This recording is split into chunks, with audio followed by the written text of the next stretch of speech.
आतंकी डॉक्टर उमर का घर सेना ने उड़ाया, भड़की महबूबा मुफ्ती। किसी को घर को जहां उसके बूढ़े माँ बाप रहते हैं जिनका इस हादसे के साथ कोई लेन देन नहीं है, उसको उड़ा देना, दोस्तों को गिरफ्तार करना, उनकी पकड़ दकड़ करना, रिश्तेदारों को पकड़ दकड़ करना, मैं समझती हूँ ये कानून के खिलाफ है।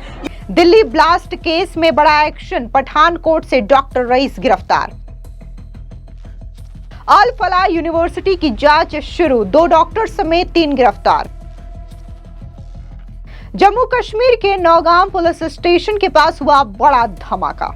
10 नवंबर को दिल्ली के लाल किले के पास जो धमाका हुआ था, इस पूरे मामले को लेकर के सख्त एक्शन लिया जा रहा है। इस बीच आपको बता दें कि जम्मू कश्मीर में जो फिदायीन हमलावर डॉक्टर आतंकी उमर है, उसके घर को सेना ने बम से ढहा दिया है। अब इस एक्शन को लेकर के महबूबा मुफ्ती पूरी तरीके से भड़क चुकी हैं। उनका कहना है कि जो कार्रवाई करनी है किया जाना चाहिए, लेकिन किसी का मकान इस तरीके से नहीं उड़ाया जाना चाहिए। तो वहीं दूसरी ओर आपको बता दें कि इस मामले की जांच जैसे जैसे आगे बढ़ रही है, कई सारे लोग इसके घेरे में आ रहे हैं। इस बीच बड़ी खबर ये सामने आ रही है कि जो दिल्ली ब्लास्ट केस है, उसका कनेक्शन पठानकोट से जुड़ा और पठानकोट से पुलिस ने डॉक्टर रईस को गिरफ्तार किया है। इसके अलावा बात अगर हम फरीदाबाद के अल फलाह यूनिवर्सिटी की करें तो इस यूनिवर्सिटी की जांच भी शुरू कर दी है, जहां पर जांच एजेंसियों ने अल फलाह यूनिवर्सिटी के तमाम डॉक्यूमेंट्स भी मांगे हैं ताकि इस मामले की जांच की जा सके,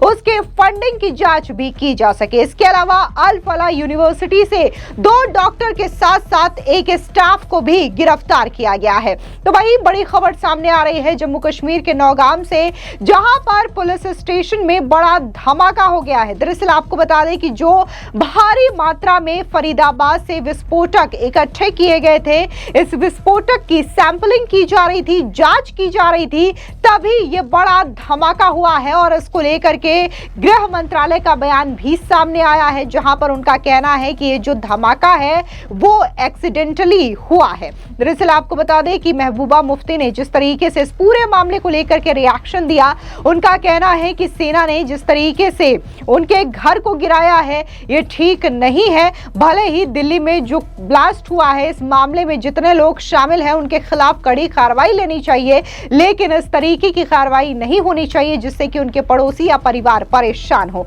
सुनिए क्या कुछ महबूबा मुफ्ती ने कहा। कि जो हाल ही में दिल्ली में सानिया हुआ, जिसमें कई लोगों की जानें गई और पूरे मुल्क के हालात जो हैं सोगवार हैं, उसका नतीजा ये निकला कि आज बिलखुसूस कश्मीर में छापे पड़ रहे हैं।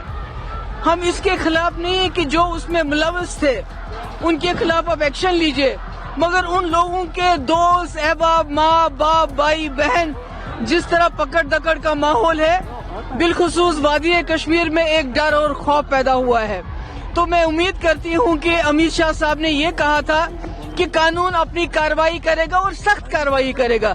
हम भी चाहते हैं सख्त कार्रवाई हो, पर कानून के मुताबिक हो। किसी को घर को जहां उसके बूढ़े माँ बाप रहते हैं जिनका इस हादसे के साथ कोई लेन देन नहीं है, उसको उड़ा देना, दोस्तों को गिरफ्तार करना, उनकी पकड़ दकड़ करना, रिश्तेदारों को पकड़ दकड़ करना, मैं समझती हूँ ये कानून के खिलाफ है, ये नहीं होना चाहिए। Thank you so much. वहीं दूसरी ओर आपको बता दें कि श्रीनगर के नौगाम थाने में धमाके ने सबको हिला करके रख दिया है। इसमें 12 लोगों की मौत हो गई है और 27 अन्य घायल बताए जा रहे हैं। अधिकारियों ने शनिवार को बताया कि यह धमाका उस समय हुआ जब व्हाइट कॉलर या फरीदाबाद टेरर मॉड्यूल मामले में जब्त किए गए विस्फोटकों के बड़े भंडार के नमूने निकाले जा रहे थे। आपको बता दें कि नौगाम धमाके पर गृह मंत्रालय ने भी जानकारी दी है। ज्वाइंट सेक्रेटरी प्रशांत लोखंडे ने क्या कुछ इस मामले में कहा है, सुनिए। जय हिंद। कल दिनांक 14 नवंबर की रात 11:20 पर एक दुर्भाग्यपूर्ण घटना में जम्मू कश्मीर के नौगाम पुलिस स्टेशन के अंदर एक बड़ा विस्फोट हुआ। नौगाम पुलिस स्टेशन ने हाल ही में एक पोस्टर से लिए गए लीड के आधार पर एक बड़े आतंकी मॉड्यूल का पर्दाफाश किया था।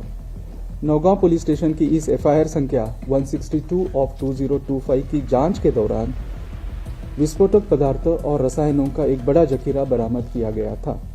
बरामद किए गए विस्फोटकों को लाकर पुलिस स्टेशन नौगाम के खुले क्षेत्र में सुरक्षित रूप से रखा गया था। जांच में शामिल सभी एजेंसियां समन्वित और वैज्ञानिक तरीके से एक साथ काम कर रही है। निर्धारित प्रक्रिया के तहत बरामदित रासायनिक विस्फोटों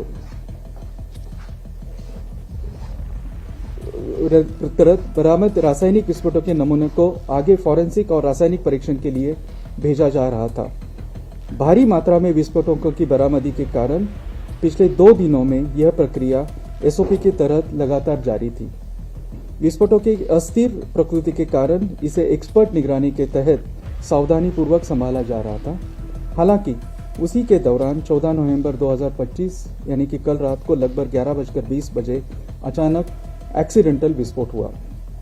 इस दुर्भाग्यपूर्ण घटना में 9 लोगों की मृत्यु हो गई और 27 पुलिसकर्मी, 2 राजस्व अधिकारी और 3 नागरिक घायल हुए। घायलों को तुरंत चिकित्सा उपचार के लिए भेजा गया है। पुलिस स्टेशन की बिल्डिंग को गंभीर क्षति पहुंची है।